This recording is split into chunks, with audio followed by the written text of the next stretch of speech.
So hello everybody, how you doing? You feeling awesome? Hello to my ONA family together in this incredible room. And my ONA siblings, I see you.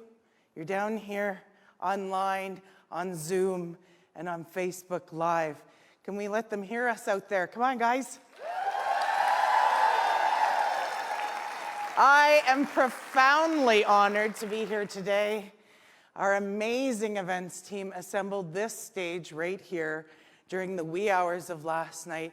And did you know, this is interesting, facts and figures, takes 18 solid hours to build this. And that is incredible, and thank you. Thank you. Can we get some applause for Ange? I love the welcome. Where are you? And thank you for being our first vice president. Here we are today, more than 900 fantastic members, dedicated ONA staff, special guests, as we heard, labor siblings, students, retirees, all here at the Sheraton Toronto Hotel. I am stoked for this. And many more are watching us at home, as I said, on Facebook Live, on Zoom. We're everywhere. ONA is everywhere. Let's hear it. Awesome. This beautiful hotel and our incredible union have something in common. Each was established in the 1970s. This very hotel, the Sheraton, opened in 1972. And of course, ONA was founded in 1973. Beautiful and bold ONA, 50 years young. ONA continues to inspire me every single day, and I hope it does the same for you. So I'm barely into this address, and I'm verklempt. And you guys know how I am. I'm a softy, crusty softy. You know how it goes. So listen, I want you to do something with me.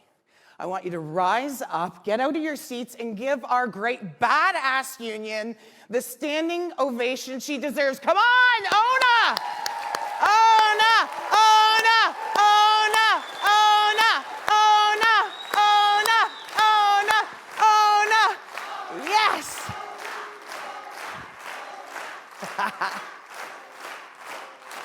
Guys, so this is great to see.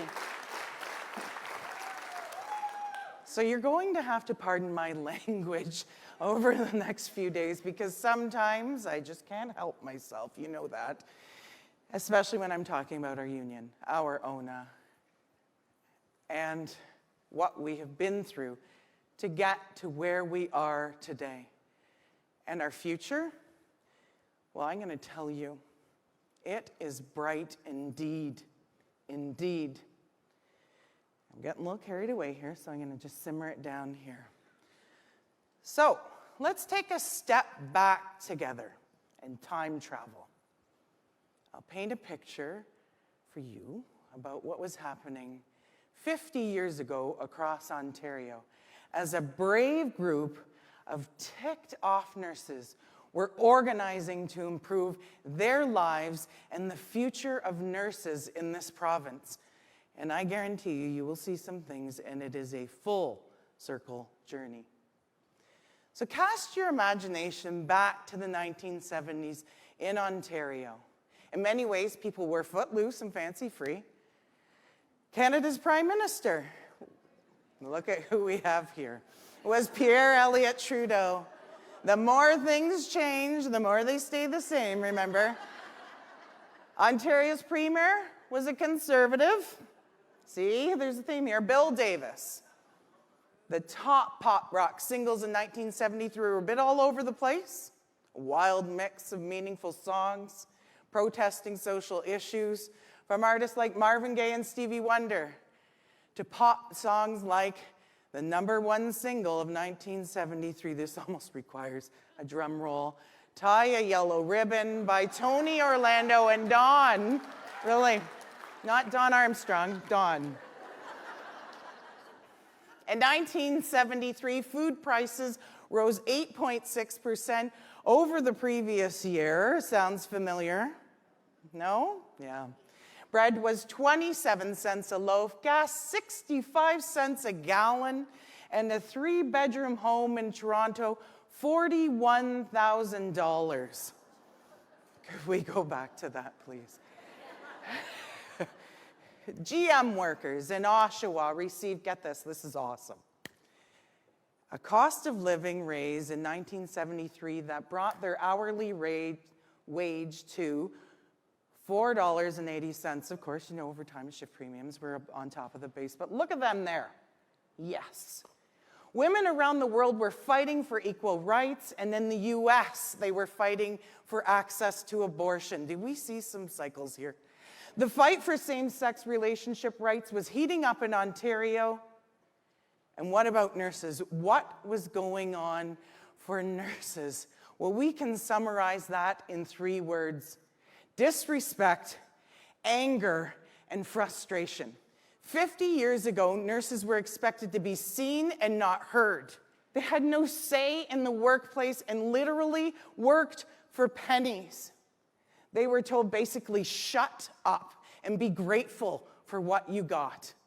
It got to a point where nurses were told by hospital managers time and again that nothing was going to change for them. But you know what? They ignored the voices, their managers, and instead decided to do something about it. Something changed. Nurses were fed up with being treated with disrespect at a time when women around the world were rising up, challenging sexism, and achieving equal rights. Each time a hospital manager said no to a nurse, or it's not going to happen, you're not getting anything, a spark grew. They were fed up, and they weren't going to take it anymore. Sound familiar? So let's hear what ONA's first CEO, Anne Gribben, said about what was happening on the ground at that time. Every year we'd set standards, and we'd take it to the general membership, and they would vote on it, and they would pass it. And then we'd take it back to our employers with our cap in our hand, and we'd get nothing. And so, you know, you did this year after year, and it became evident that we weren't going to get any place. Interesting. Employers and the government dared nurses to organize a union. The government didn't think nurses had it in them. As so often happens, they completely underestimated nurses. And so the nurses met and organized. They put the wheels in motion to form a union that would become our ONA.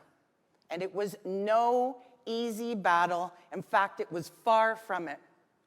So I can't emphasize enough the sheer courage it took to organize this union. There were more than 100 separate nursing groups across Ontario working under their own unique local structures, working conditions, and rules. Can you imagine this? Imagine having to try to reach out to these pockets of nurses in the 1970s with no internet, no cell phone, no easy way to communicate except for dialing a rotary telephone and making calls. What a concept, Stacey Papernick. In some ways, the lack of technology made organizing more challenging, but in other ways, this personal interaction was ideal. And I'll have a lot more to say about that later. So let's hear what Anne said about these initial days of organizing. So then it became evident that we would have to take each group of nurses in each employer situation, have them adopt a constitution, and do whatever you should do properly to get yourself signed up as a union, and then go before the labor board. So it was really a very long, tedious, expensive way to go. These wonderful, fierce, and courageous nurses were fed up and ready to do something to achieve the respect they deserve. They took huge risks to organize. They could have been disciplined or terminated at a drop of, oh, this is a good one, a nurse's cap. and I'll be here all week. I need a ba-dum-bum. But they kept going, they persisted and fought and demanded and did not back down. And finally, on a clear and beautiful fall day, October 13th, a Saturday in 1973, at a meeting in a Toronto hotel, more than 100 nurses from across our province met to form our union.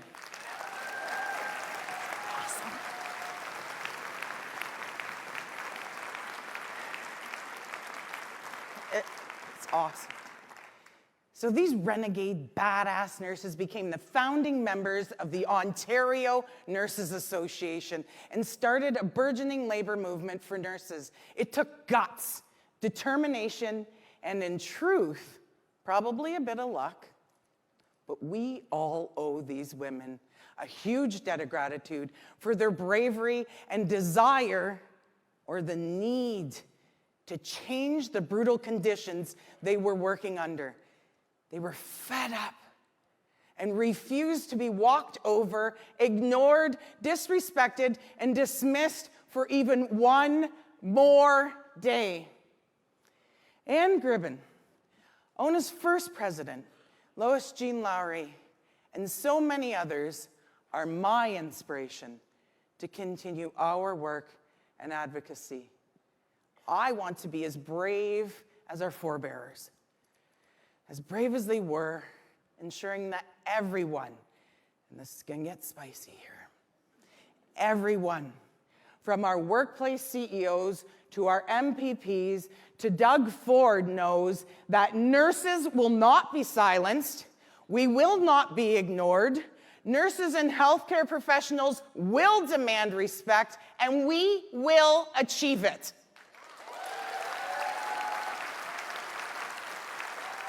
It is such a short two-syllable word that carries so much meaning. One of the biggest feminist anthems in music history is about respect, and still it resonates today, and clearly you can see I love that song and its significance. Respect, well, it can take many forms and have many meanings.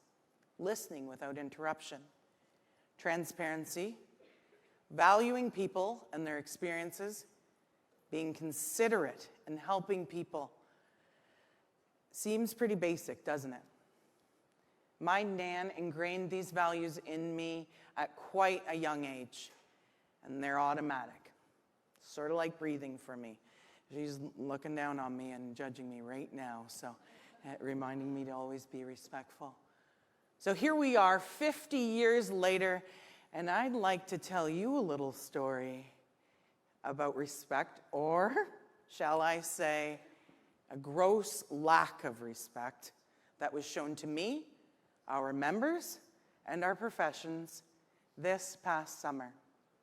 So this past July, Ange, Dawn Armstrong, and our CEO, Andrea Kay, and I attended the Council of Federation in Winnipeg with our counterparts from the nurses' unions across the country who you met earlier.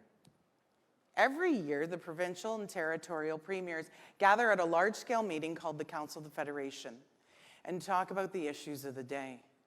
Our labor sister organization, the Canadian Federation of Nurses Unions, holds a breakfast for the premiers and the presidents of the nurses' unions. You can see us there looking spectacular. You're supposed to say yes. Yeah. All premiers usually attend, including Premier Ford. The council meeting was my first national meeting as ONA Provincial President, and I was determined to be respectful. I lined my chakras, I got it going. Breakfast was to begin at 7 a.m. with premiers to be seated along the country's nurses' union leaders by 6:40.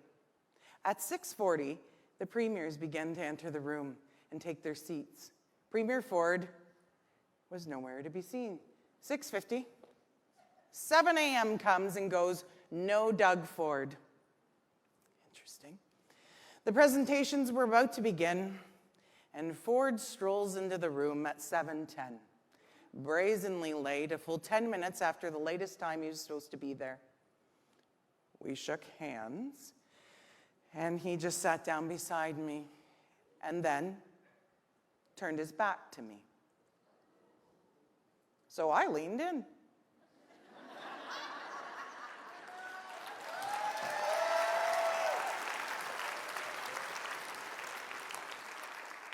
I'm a crotchety emerge nurse, remember? So you don't believe me? I have proof. Here's a photo.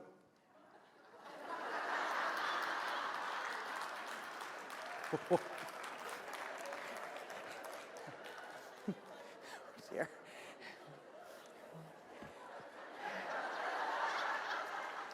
There are a few takeaways from this photo. Ford's look of boredom and contempt, but more importantly, my barely controlled disgust and rage. I think you could see it. I think this photo can be turned into a meme for the word frosty.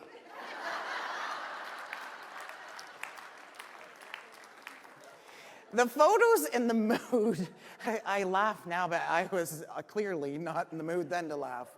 The photos in the mood at the table do not get much better, I'm afraid.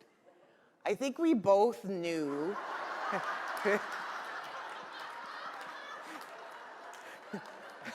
I love that you find this humorous. I think we both knew that we had to speak to one another and try to be civil. Try is the operational word here. So it gets better. The Premier of Quebec was speaking about healthcare. At one point, Ford said, there needs to be flexibility. So I inserted myself into the conversation and told him, you need to do something about the nurse-to-patient ratios. We are 24,000 nurses short.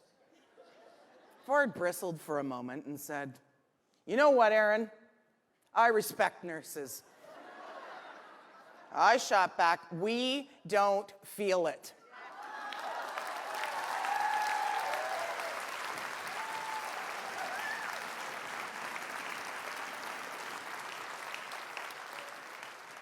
Now this left Mr. Ford a bit flustered. He turned to me and said, you need to stop attacking me. Well. So he thinks that nurses are attacking him? Good.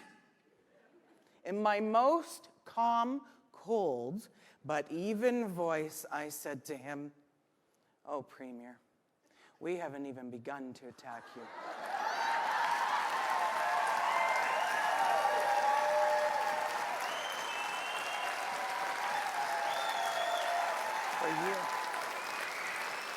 For you.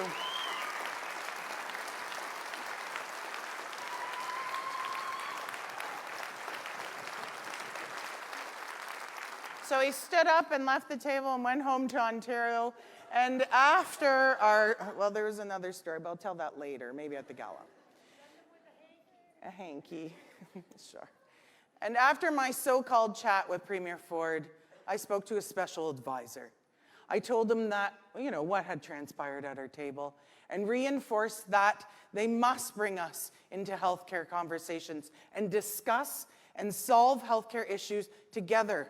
We refuse to rubber stamp something unless we are in the room and providing meaningful input. So what did I learn from this encounter? Couple of things. One, we upset the Premier.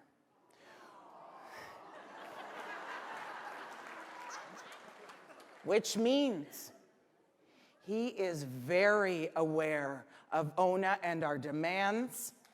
And two, he wants us to stop attacking him? Silly man.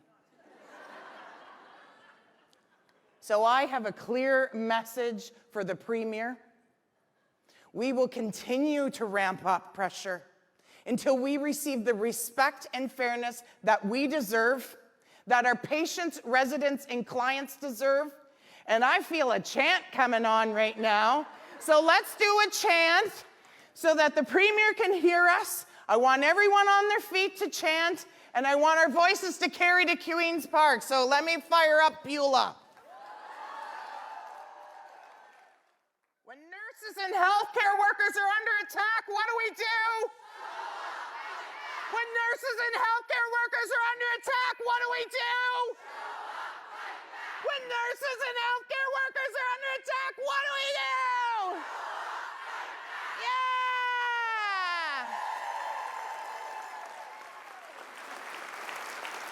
Did they hear us? All right, guys.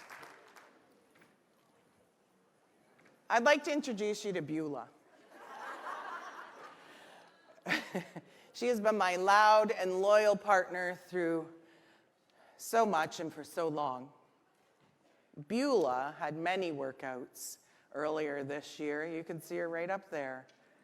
During our amazing hospital sector bargaining campaign for better staffing, better wages, and better care. And she continues to do her work to amplify our voices as challenges continue. In fact, I probably could have used Beulah on September 25th at Queen's Park, but I don't think she would have made it in to security. They have their eyes on me. Here's what's happened on that memorable day as the legislature resumed sitting after its summer recess. ONA members, leaders, staff joined thousands of Ontarians at an Ontario Health Coalition rally against privatization of healthcare.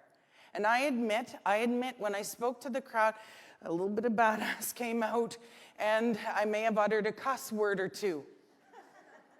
Right there. I think that's when it happened. But you know what? ONA is done with being polite. And as a union, ONA members, for the most part, do not have the right to strike. And that has made us a bit of an outlier in the broader union movement.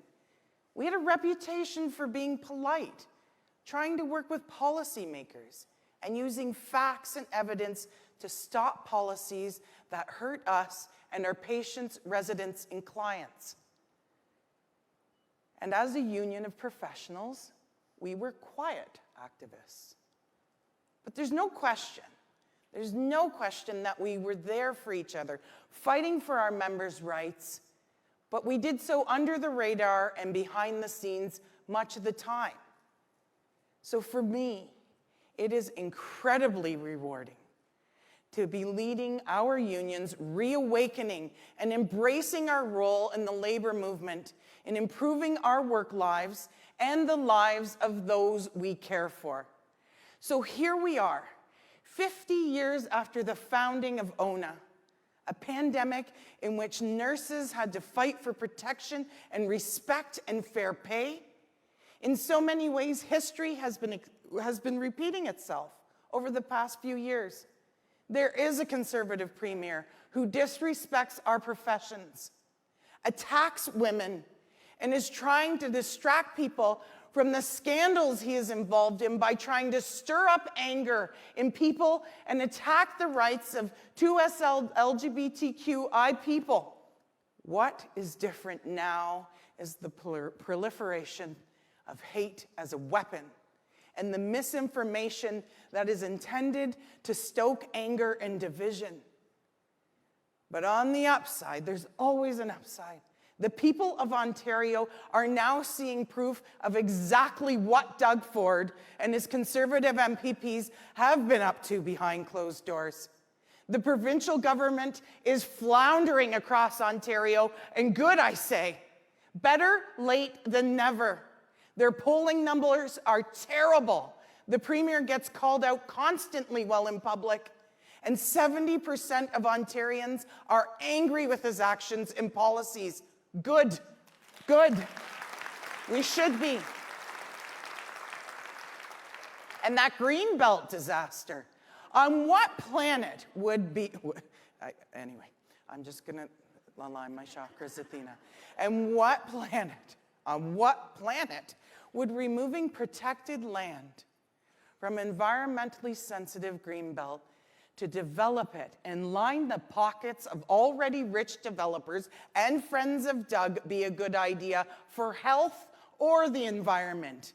We have clear evidence of the impact of degraded environment on people's health. We know the impacts many Ontarians are experiencing these days as wages continue to stagnate, working conditions continue to decline, paid sick leave ends, and our publicly funded and publicly delivered healthcare system is being dismantled and privatized. Shame. The Greenbelt corruption scandal is just yet another example that leads directly to Premier Ford and his buddies, and I say good. I am angry at Doug Ford, and that is putting it mildly. You are too? Who here is angry at Doug Ford?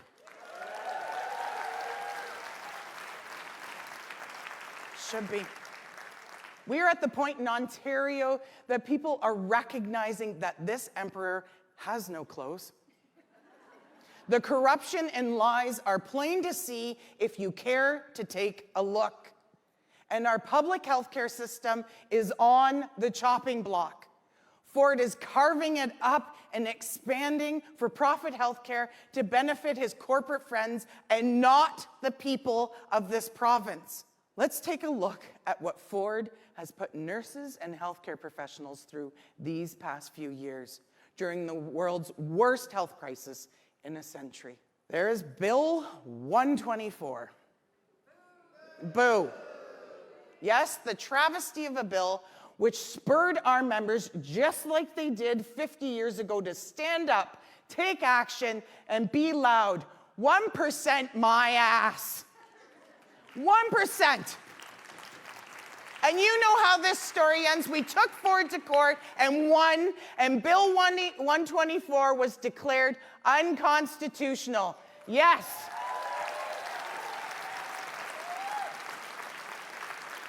There's Bill 195. Who remembers this gem?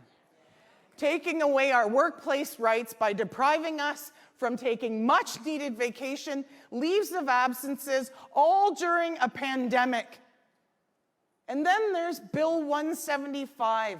Jeez, just when you think it can't get worse. A very intentional bill that flings the doors wide open to healthcare privatization.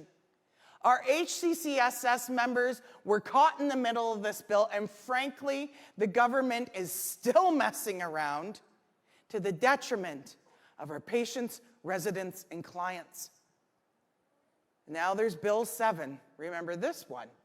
It basically allows hospitals to force patients to be moved to long-term care home without consent, a clear violation of their rights, so much for the freedom of choice. Shame. And last but certainly not least, and trust me, I could spend an entire day on Ford's mismanagement of Ontario, but I need to keep it moving here. We're a little late, and that's okay. There is Bill 60. You know this one. Yeah.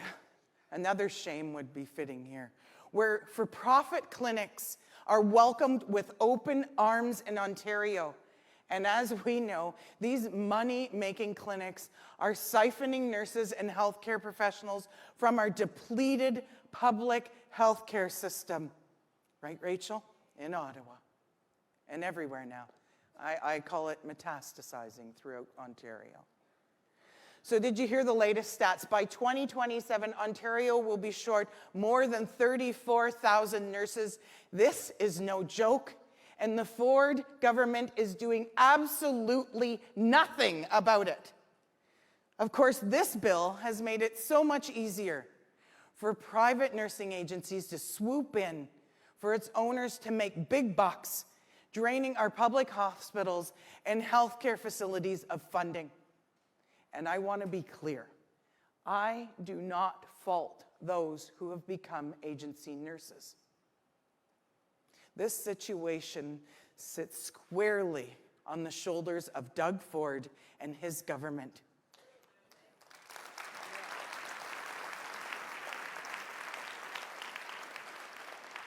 He privatized, he stripped away our rights, and he disrespected nurses and healthcare professionals time and again. In 2026, Ontario is holding a provincial election where a new slate of MPPs will be elected by you and me. And I'm looking forward to the run-up to this election. Do you know why? This is why I'm excited. Because we are going to show Ford and his MPPs that the nurses are coming. We are going to show them that the healthcare professionals are coming, and we are coming, and we are going to get ready to work together for one goal. One goal: to kick Doug Ford out of Queen's Park once and for all.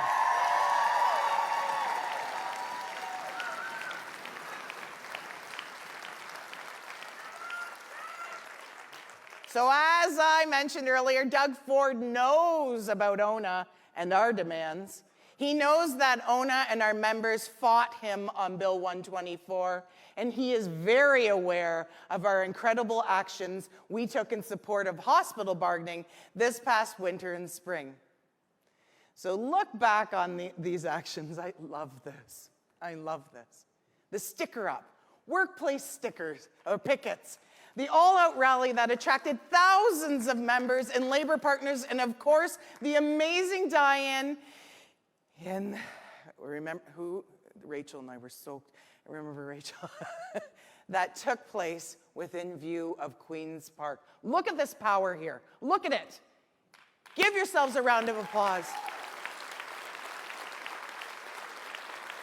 The sight of so many people supporting us was incredible, as were the news helicopters overhead, the many reporters asking us about our issues, and the uplifting posts on social media. The work accomplished together it was about building our capacity. And I am thrilled to be part of this organizing work, and I can't wait to build on it together. Support for our bargaining actions has also highlighted that we have many labor partners across the province who will stand with us in solidarity, and most importantly, we with them. At 50 years of age, this union is changing how we do things to keep up with the changing times and increase transparency. One of the reasons for this is the role that social media and, unfortunately, disinformation has in our world. As I spoke about before, our founders organized and started ONA through face-to-face meetings and phone calls. Now platforms like Facebook, Instagram, X, and more make it so easy for false information and positive information, but false information, to spread and take a life of its own. So Ange and I, and members of the board, we visited a number of locals during Nursing Week, and we were able to have face-to-face chats with many members. There we are. Donna, look. Oh, dear. One thing that quickly became clear was that there were a lot of assumptions about ONA bargaining proposals that were absolutely incorrect. I was happy to sit down with members and explain exactly what in the previous round had been proposed, what the OHA proposed, and what the decision was. This experience made it clear that the exhaustion, frustration, and anger that so many of us have felt over the past so many years in our jobs has had a deep impact on us. And that's why, before the hospital arbitration decision was out, we released our bargaining proposals and supporting documents. This was a first for ONA, but it is definitely not going to be a last. Transparency is a must for us. The board and I support this. And ONA's CEO, good old Andrea Kay, supports this principle 100%. We heard loud and clear that ONA needs to continue to be transparent, and we will be doing so. It is vital that we fight misinformation on every front and give ONA members the facts they need. I ask that if any of you hear something about any action or policy that you disagree with, just come to us. Come to us. This new level of transparency is an intentional shift, and we all stand behind it. It has not been standard practice in labor relations to do this. We all know this. But then again, our ONA is extraordinary. I'm proud to say it. We are hopeful that our successes we achieve for our hospital members will continue with nursing homes, HCCSS, public health, and for all sectors. Listen to me, all sectors that we represent.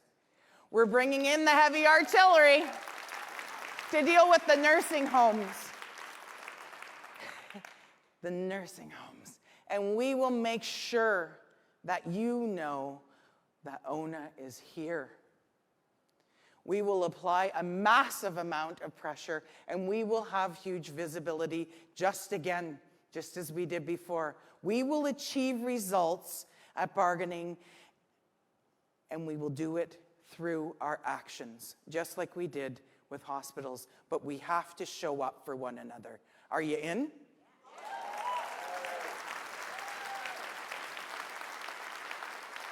ONA has also become more engaged with our union sisters and brothers because we are all in this fight again. We are in it together. This past summer, ONA worked with OPSU, CUPE, Unifor, and SEIU Healthcare to spread the word about how bad privatization is for our healthcare system. The latest in a series of demands for CEOs to join us in calling for an end to privatization. And the most recent one happened just a couple weeks ago in Thunder Bay. This is a remarkable moment for us and our labor family. Members of our 5 unions are they're talking, they're doing, it just gets me going, it gets the cockles of my heart warmed.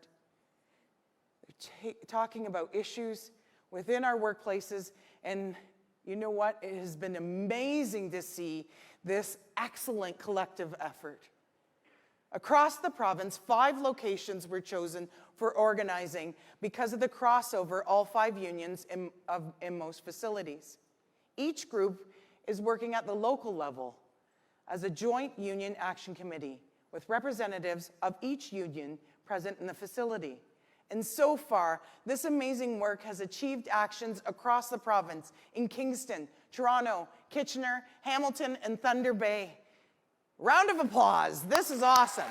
This is a first. It is now more important than ever to work with our labor siblings to fight forward. So I want to show you a video about our solidarity.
Changing.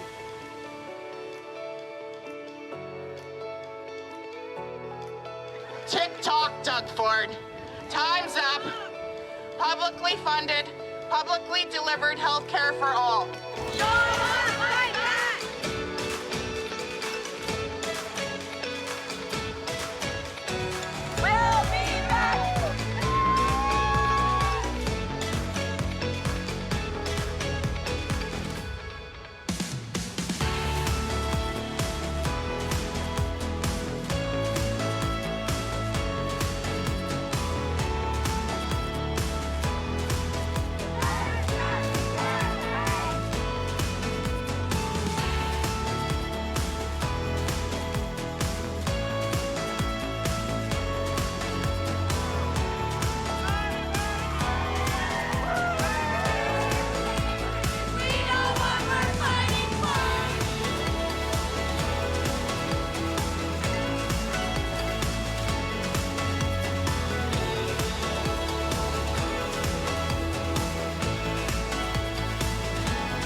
Our present is here and now. Do you see what we achieved there? But here and now, we have no choice but to deal with Ford and his government until 2026. That's unless the RCMP investigation into the Greenbelt giveaway finds some fraud charges warranted in the interim. All that aside, what I have witnessed over the past several months among our members is incredible. It gives me, your board and staff, the energy we need to keep moving forward through some very long days. Our ONA stands for equity for all, regardless of race, gender, sexual orientation, gender identity, age, ability, or citizenship. We stand for safe workplaces. We stand for work environments that enable us to provide the kind of care we became healthcare professionals to provide, the kind of care we would want our families to receive. And we are changing to reflect the times and fight against those who want to take us back into the past. And as a student of history, I know that this government and their bloody-minded determination to utterly destroy and monetize our sacred public institution calls for an equally bloody-minded response.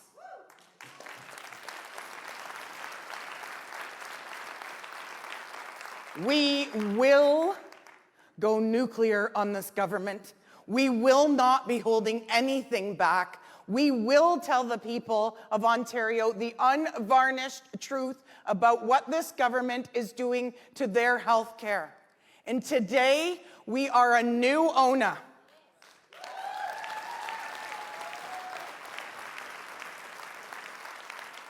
I believe that the RCMP investigation into the Greenbelt is just the tip of the iceberg. And now there are hints of corruption, go figure, around the destruction of the Ontario Place and the government's handing over of hundreds of millions of taxpayers' funds being handed to a European spa company. And I suspect before the end of term for Doug Ford and his merry band of MPPs is up, that we will hear there are conflicts of interest, impropriety, and corruption involved in the privatization of our healthcare system. Ford's house of cards is now on a shaky foundation, and I expect pretty soon it will crash down around him. And in the meantime, we will not go quietly into the night. Our ONA is 50 years young. We have a storied and inspirational history that began with about 100 nurses who were fed up. They were pissed off, as Linda Salas would say, with the disrespect and the notion that nurses were to be seen and not heard. They were brave and courageous in sparking a labor movement that has continued for more than 5 decades. They organized and met 50 years ago, and that is just how we do it today.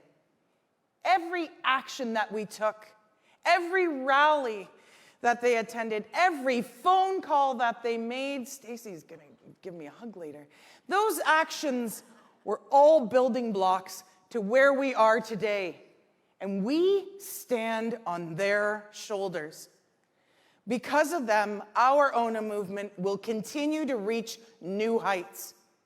This is the time when we all must demonstrate the same courage as our founding sisters, all of us. And it won't be easy, yet we must do it. We must face our adversaries, and we must demand respect.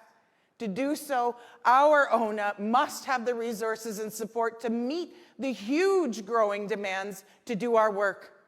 We need to build our army and build our networks within our communities. Our ONA must be sustained. We are privileged to have strong and dedicated staff to help us. They have been instrumental in our victories, our wins, our rallies. They fight with us and they fight for us. And thank you.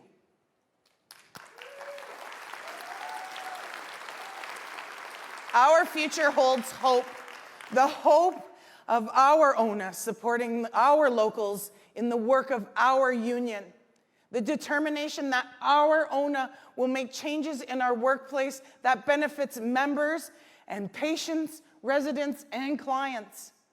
And the hope that come 2026, Doug Ford has been turfed from Queen's Park. But to accomplish all of this, our ONA needs you. It needs all of us. It needs me. Are you in?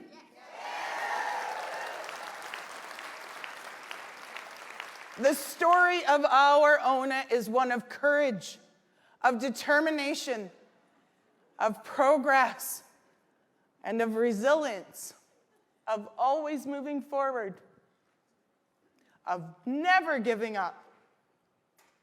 Our story is unique among women and unions. It is a story of uniting our working sisterhood, our nurses, our healthcare professionals, and our nursing students, because the soul of ONA is strong, because the backbone of ONA is strong, because the members, we are strong.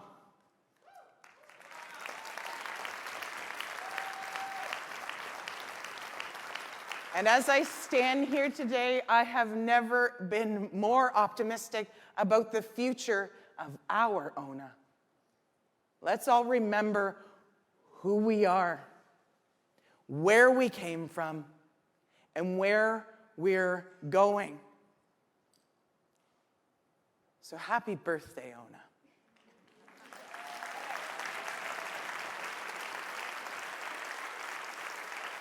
And never, ever forget, we are ONA. And there is nothing beyond our reach when we do it together. Thank you.